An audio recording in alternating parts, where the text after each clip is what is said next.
Nick Ashew here with the DMV. Has concluded. The DMVSTREAM.COM player. Sean Parker along with Nick Allison. I always wanted to play volleyball in college. Cordova trying to dig it out of the board.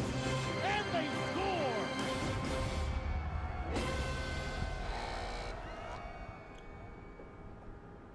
Hey guys, and welcome into the Prep Zone. I'm your host, Matt President. I'm joined today by Mark Stern of Capital Hoops and Adam Ayalu of Vantage Hoops. Guys, welcome. Thanks for having us. Well, it's no secret. You guys are both from basketball sites, so the topic of today is basketball, and we'll get right into what games we're previewing and what games we're recapping on today's show. We'll first take a look at Mills Godwin and Hayfield, Sherwood upsetting Bladensburg, and then the Purple Puck tournament taking place last week. We'll recap that as well. Some more basketball on tap. Also, Glenelg Country and Wakefield, DeMatha and McNamara from last night.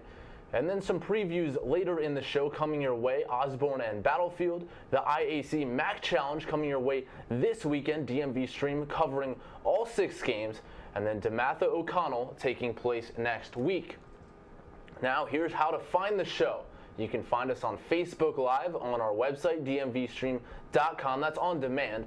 And then you can watch us on local TV as well.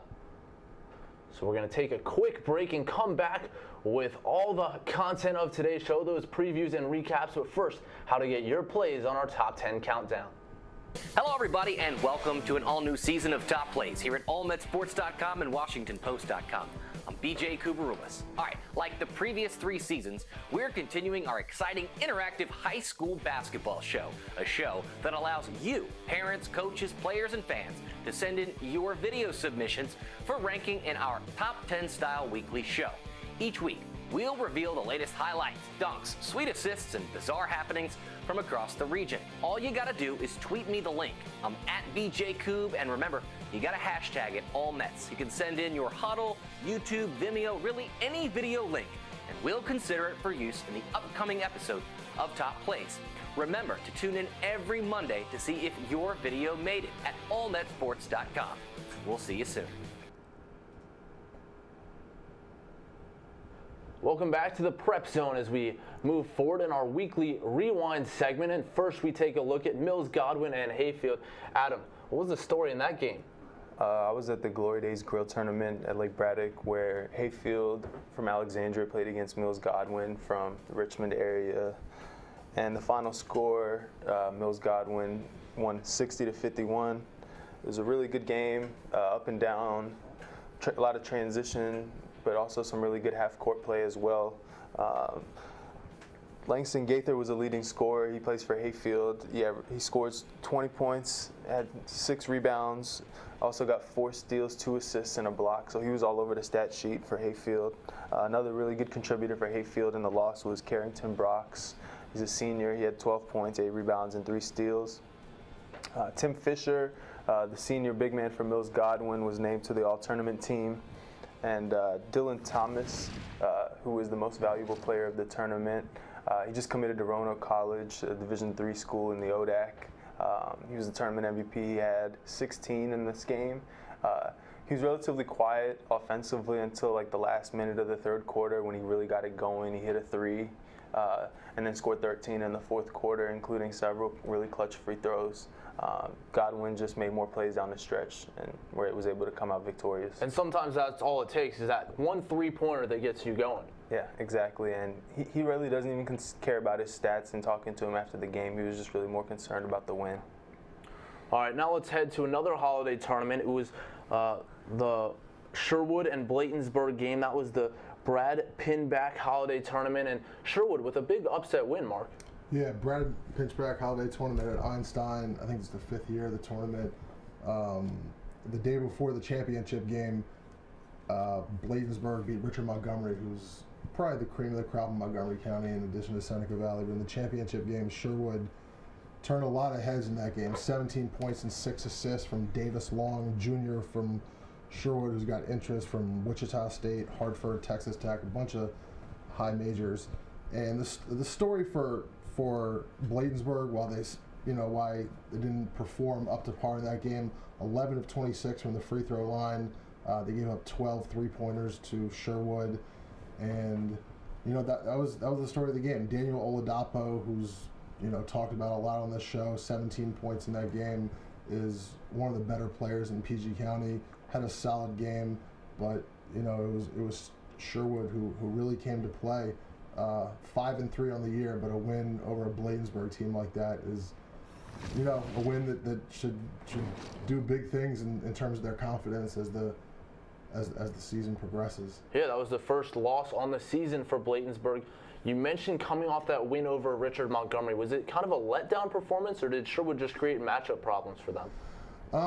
I think the ball movement Sherwood had in that game, they had a lot of spacing, which led, as I said before, to 12 three-pointers, really opened the floor up. Maybe the letdown effect was in play. I think most people were expecting Bladensburg to win this game by double digits, but that's the way it happens sometimes. Yeah, that's why you play the game. Indeed. So we'll take a break from the hardwood, head to the ice for the Purple Puck recap from last weekend. Hey guys, Matt present here alongside Brenton Randolph, and we're breaking down the Purple Puck hockey tournament from last weekend. Gonzaga hosting, and St. John's and Loyola Montreal, they met in the final. That's right, St. Joe's and Loyola Montreal in the final.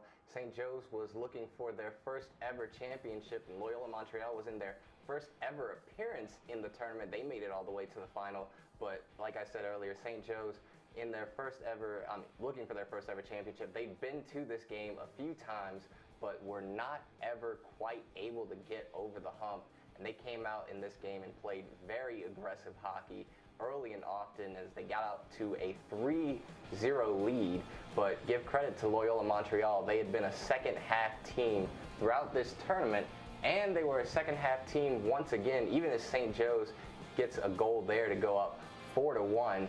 At some point, Loyola Montreal you knew they were going to respond, and they would get the puck past the net there, cut it to 2, and then they would come and cut it down to 3. But in the end, St. Joe's was able to pull away from this game, and they were able to get an empty netter to seal the deal at 6-3, and they were able to win their first ever Purple Puck Tournament championship. So give Loyola Montreal credit. They came all the way down. They made it to the final. They came back, but they fall just short. Congratulations to St. Joe's, your 2016 Purple Puck champions. Now, to see every recap of this tournament, go to our website, DMVSTREAM.COM. All right, back to the hardwood we go here on the Prep Zone. We're in our weekly rewind segment and another holiday tournament, the George Long Holiday Tournament, Glen Elg and Wakefield. Yep, another tournament I was at last week was at Wakefield. It's the annual George Long Holiday Hoops Tournament. Usually a really great tournament. Wakefield played Glen Elg Country from Ellicott City in the championship game. Really well coached game on both sides. Glen Elg ended up winning the game by about 5 points, 52-47. Anthony Longpre, their 6'10" forward who's going to St. Joe's, was really good in this game. Facilitated the offense at 6'10". You don't see many guys doing that in the area or even in the country. He can shoot the three, he can post up. He was just really tough to handle, and his defensive impact was also significant as well. He got 5 blocks. So Longpre just ended up being too much for Wakefield to handle. The standout for Wakefield was Halil Parks. He's a senior guard. He hit 5 threes, scored 17 points, and was also named All-Tournament. Another really good standout in this game was Caden Owen. He broke out. He's a junior guard. He's about 6'2", maybe 6'3", 6'4" on a good day. But he really shot the lights out. He scored 10 in the second quarter, hit 2 threes, and finished with 14 points. Well, it sounds like Longpre really deserved the tournament MVP on offense and defense, as you mentioned, as we take a look at his resume there from the tournament. Yeah, definitely stuffed the stat sheet. Don't see the 2 assists that he had on there, but he did have 2 assists as well. Facilitated the offense in the first half and took more of a scoring role in the second half. All right, so we hit on 3 holiday tournaments, 3 games from last year, 2016. We're into the new year, guys. Happy New Year. Happy New Year. And we get going with a game last night, DeMatha and Bishop McNamara meeting up. Yeah, game over in Hyattsville, PG County, WCAC clash. McNamara's still playing without Jameer Moultrie, who hasn't played yet this season. McNamara's really missing him. But DeMatha really opened this game up in the second half. Ryan Allen led the Stags with 15 points. Josh Carlton, UConn commit, had 12. DJ Harvey, Notre Dame commit, had 11. And Justin Moore, sophomore for DeMatha, scored 8 points before going down with a knee injury in the second half that has some people at DeMatha worried, to say the least. I know he was going to see a doctor today. Not quite sure what the results of that are, but you know, they're crossing their fingers over there. But you know, going back to the game, good game in the first half, but you know, in the second half, DeMatha used their veteran play to really open it up. McNamara's 3 leading scorers this year are all sophomores, led by Jonathan McGriff, pictured right there, and the Mitchell twins. So they've got a promising future, but I think this year, you know, it's going to be tough, especially with Moultrie out of the picture. You know, hopefully for them, he can come back and provide that boost that they really need. All right, so we've hit on our 4-game recaps. We're going to get to our previews coming up. But first, we're going to take a break and go inside the paint with Alex Harris, breaking down one of the region's best in Don Fergala. Hey guys, Matt Present here alongside Alex Harris of Evolution Basketball, and we're going inside the paint. Alex, who are we talking about today? Today we're going to be breaking down Don Fergala. He's over at John Champ High School, and we're going to be showing just kind of why he's the leading scorer in the region. And we can see here he's averaging 36.4 points per game, which is an insane amount of points. I do think a lot of that has to do with the fact that he did put up over 60 one game already this year, which is absolutely incredible. I have still not seen that game, but I want to, for sure. So if we can go ahead and show this first clip, and we're going to start breaking down why he's so effective and why he's able to score so many points so effectively and so easily. So if we can go ahead and go forward a little bit here, we're going to see him pushing the ball in transition. Now, if we can pause right there. This is a key point, and kids, if you're out there watching this, learn from this because this is so smart. Dom pushes the ball in transition, but he gets around in front of the defender after he beats him, and then he actually slows down a little bit. So let's go ahead and let it play. Now, as we're seeing this, go ahead and pause right there. Because he got in front of the defender, he's actually created this gap for himself, and that gap there allows him to make a decision. Okay. Now, in this case, he's got some choices. Let's go ahead and let it play. Now, the most obvious choice, pause, is going to be the player on the right wing. And I believe he's a freshman. And if I've got a freshman on the wing and I'm the leading scorer in the area, I'm shooting the ball too. So let's see what the decision he makes. Exactly. Easy bucket. That's a pull-up in transition. That's an easy shot for him. All right, so we got one pull-up jumper against the press. He took that out of play, made it look easy. We're going to see a couple more plays pretty similar to that right after this. Today, we're at McDonough Arena on the campus of Georgetown University in Washington, D.C., where we're tasked with broadcasting the basketball team's Midnight Madness event live to our client's Facebook page at the Washington Post. Now, considering that this venue is not truck-friendly, we've instead rolled out our Fly Pack kit for this event. Our Fly Pack allows us to produce a multi-camera stream live to the web by marrying together a series of state-of-the-art products and production tools for one easy setup. Now, we've built out our kit and run 4 independent camera angles back to our NewTek TriCaster. Our director is then producing a live show for the viewers at home. We've also tapped into the in-house network, the internet, which allows our director to pull in live graphics from an independent graphics operator who's working on his own system and feeding graphics across that network. Now, even though you can stream directly out of TriCaster, we've opted instead to pull an independent feed directly into an independent encoder called the Teradek VidiU. This great product simply allows you to take an HDMI feed and you can encode that broadcast separately directly to the client's platform, which today is the Washington Post Facebook page. We've run our own audio back from our staging area where our talent is telling the story for the viewers at home. We've also pulled an audio feed from the in-house PA so we can switch over to the in-house DJ whenever we want to send that audio to our viewers at home. All right, for more great videos like these and to learn more about how to broadcast your event, go to DMVSTREAM.com.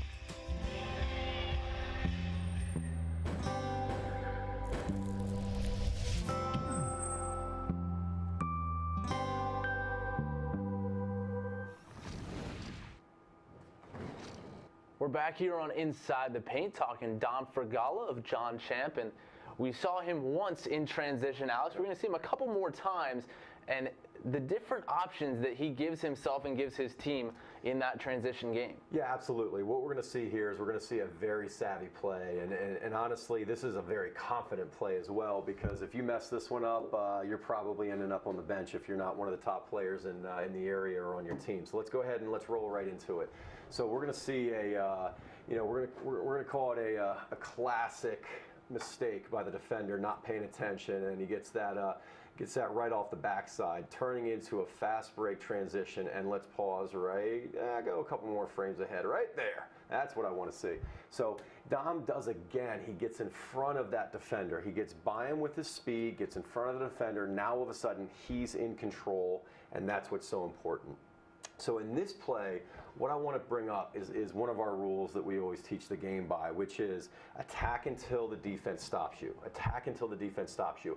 So if we can roll this slow-mo here, we can see that as Dom's driving the lane, nobody's stopping him. Nobody steps in front of him. And I'm gonna fault the defense there. You've got the leading scorer in the area, and nobody steps up to guard him. I'm not sure what they're thinking. So easy bucket. He made it look easy. Now, this is one of those situations where, could I do that? Could you do that? Probably not. But easy bucket for Dom Fragala.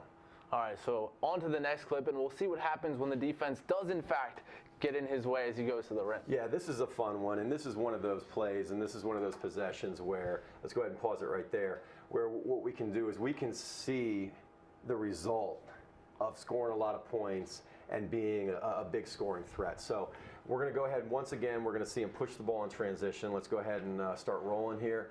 And he's going to get in front of his man again. Obviously, that's something that he's become very good at, and it's paying off. So as he drives, let's go ahead and keep rolling that film here. We're going to actually see, let's stop it right there. Literally 4 Lake Braddock defenders are in a circle around him. I'm going to give the kid credit. That shows the utmost of respect. I believe that's a box and one, but a reverse box and one. Yeah, an inverted box and one. So you literally, he has 4 choices of who to pass to right now, and let's see him make the correct choice. He pitches out to the wing for an easy 3-pointer. I mean, that is as wide open as it gets. So great choice by Dom Fragala, driving, defending, or getting the 4 defenders in there, and then an easy bucket for John Champ. Well, like you said, a fun player to watch, no question about it. Put up 63 points earlier this year and redefining the box and one. Absolutely. He's Alex Harris. I'm Matt Present. Thanks for watching.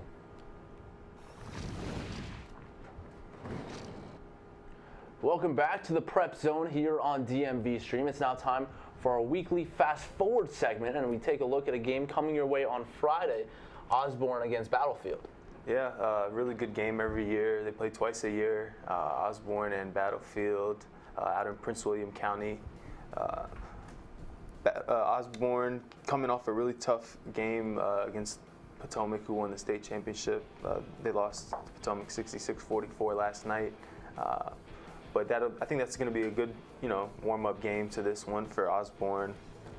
Battlefield played a really, really brutal schedule to start the season, but now they're on the roll. They won 5 of 6 heading into this game. Right now, Battlefield is led by Braden Galt. He's averaging right around 16 a game. He's a junior. Shoots the ball really well from the perimeter. Another really good guard that they have is Joe Davis. He's a senior. Really, really athletic guard. Can score it, high volume from the perimeter and in the paint, really crafty. So those 2 guys, along with Shanari Street, really good forward, senior for Battlefield, will have to go up against Anthony Pearson, who leads Osborne in scoring at around 18 points per game. He's hit 17 threes this year. There's Galt, that, as you see, the leading scorer for Battlefield. He's hit 26 threes this year. And Osborne will have to pretty much contain Galt, Davis, and those guys if they want to succeed. But I think that with the tests that Battlefield has faced earlier this year, that they're going to be ready to go for this one. And I've got Battlefield winning this game by 3 points, 58-55. All right, so it should be a good one on Friday as that gets you set for Saturday, the big day here on DMV Stream. A full set of games in the IAC MAC Challenge, and we'll preview one of them right now. It's Episcopal and Sidwell. Hey guys, Matt present here alongside Adam Ayalu, and we're breaking down the IAC MAC Challenge on Saturday, a full slate of games, 6 of them, and in game number 4, it's Episcopal and Sidwell Friends. Yeah, second to last matchup of the day. We've got Episcopal from the IAC and Sidwell from the MAC. Episcopal defending Virginia State champions in the private school division, and MAC and Sidwell Friends. Really emerging school from the MAC league. They're 10-5 entering tonight's matchup. 2 really guard-oriented teams primarily. They've got guys who play really hard on both sides, well coached. Both teams are led by Ivy League commits, who we'll talk about a little bit later.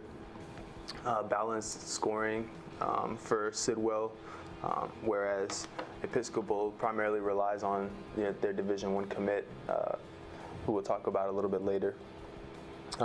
Just really interested to see how this game plays out. Episcopal had their holiday break, so they've been off for a little bit. I think they play tonight, so they get back on track a little bit before they match up with Sidwell. So just looking forward to see how this one plays out. Yeah, Episcopal taking on the Heights School tonight, and then Sidwell, they're not in action until the tournament, so we'll get a little more on those players that you hinted at. You teased them well, but first we'll step aside for a quick break. Today we're at McDonough Arena on the campus of Georgetown University in Washington, D.C., where we're tasked with broadcasting the basketball team's Midnight Madness event live to our client's Facebook page at the Washington Post. Now, considering that this venue is not truck-friendly, we've instead rolled out our Fly Pack kit for this event. Our Fly Pack allows us to produce a multi-camera stream live to the web by marrying together a series of state-of-the-art products and production tools for one easy setup. Now, we've built out our kit and run 4 independent camera angles back to our NewTek TriCaster. Our director is then producing a live show for the viewers at home. We've also tapped into the in-house network, the internet, which allows our director to pull in live graphics from an independent graphics operator who's working on his own system and feeding graphics across that network. Now, even though you can stream directly out of TriCaster, we've opted instead to pull an independent feed directly into an independent encoder called the Teradek VidiU. This great product simply allows you to take an HDMI feed and you can encode that broadcast separately directly to the client's platform, which today is the Washington Post Facebook page. We've run our own audio back from our staging area where our talent is telling the story for the viewers at home. We've also pulled an audio feed from the in-house PA so we can switch over to the in-house DJ whenever we want to send that audio to our viewers at home. All right, for more great videos like these and to learn more about how to broadcast your event, go to DMVSTREAM.com.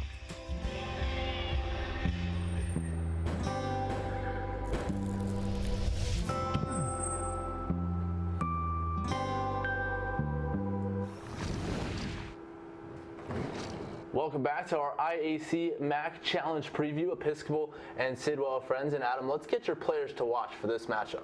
We'll start with Episcopal. We mentioned him earlier, George Mwanda Kalema. He's committed to Brown University. I think they got a steal, in my opinion. He's really, really talented scoring guard. Really comfortable on the wing. Most of their offense runs around George. It revolves around what George can do. He's averaging over 21 a game. Basically the leader of the team emotionally and with his presence both on defense and offense. Sidwell Friends led by Jelani Williams. Penn commit, really versatile guard. Jason Gibson, as you can see on this graphic here, he's the sophomore who's really been emerging in the last 6 months or so. He played really well over the summer with team takeover. And this fall, this winter, we're starting to see him score the ball. He was, I think, the second leading scorer on the team last year. They've got some injuries this year, and Gibson's really been stepping up, shooting the ball well from the perimeter, making plays with the ball in his hands. As far as this game, though, I think Xavier Johnson, the sophomore guard from Episcopal, will be able to neutralize what Gibson can do with his defense, his length, his quickness. He's a very shrewd player. Can shoot the ball well from the perimeter. I think with him and the inside presence from Zach Paffenberger that Episcopal will be able to pull this one out in a really close game. I got them winning 61-60. All right, another game where you have a heavy guard-oriented matchup. That's really, it seems like, what you like to see. And everyone will see this matchup 6 o'clock on the DMV Stream Facebook page. Again, you can catch all our recaps, or previews, I should say, of this tournament on DMVSTREAM.com. Welcome back to the Prep Zone here on DMV Stream. We move along in our weekly fast forward segment. We talked a little bit about DeMatha earlier in the show. They got a matchup next Tuesday with O'Connell. Yeah, they do. Should be a good game. O'Connell, they have 5 losses this year, but if you look at the team that they've lost to, it's understandable why. Losses against rivals Paul VI and Gonzaga, and then 3 losses against national teams. So I think they're where they want to be. This should be a game with the 2 best bigs in the area in most people's opinions, and Nate Watson, Providence commit from O'Connell, and Josh Carlton headed to UConn for DeMatha. Should be a good game, good guard play, good interior play, and another WCAC heavyweight showdown. It'll be interesting to see if Justin Moore is playing for DeMatha, obviously an integral part of what they've got going on. And should be a good game. They're definitely 2 of the top 4 or 5 teams in the league, and anytime those 2 get together, it can go either way. So should be another good league game in the WCAC. You got a prediction? I don't know. I mean, I guess I predict DeMatha. It's in Hyattsville. Home court there, I guess DeMatha, but it could go either way. All right, now Mark, we know you're the Markel Fultz insider. We talked about DeMatha this year. Now let's talk about their star player last year, now at Washington. What's his progress been as he's moved on to the college ranks? He's progressing awful nice. He's averaging 22 and a half, over 6 rebounds, over 6 assists a game. Washington as a team isn't doing great. It's early in the season. They've got time to right the ship, but conference play has started. They got a big game tonight at home against Oregon. Second time they played a ranked team this year. First time they lost at Gonzaga, but tonight Oregon, 9 o'clock. The game's on national TV, so people can tune in. And he's doing what he needs to do. He's playing both sides of the floor. I think he's the leading shot blocking guard in the country, and he's getting it done on both sides. And it's going to be really interesting to see how he progresses and where he goes in the draft after this year. Absolutely, certainly could go awful high, maybe even number 1. We're out of time for this edition of the Prep Zone. Thanks so much to Mark Stern and Adam Ayalu for joining me. I'm Matt Present. We'll see you next week.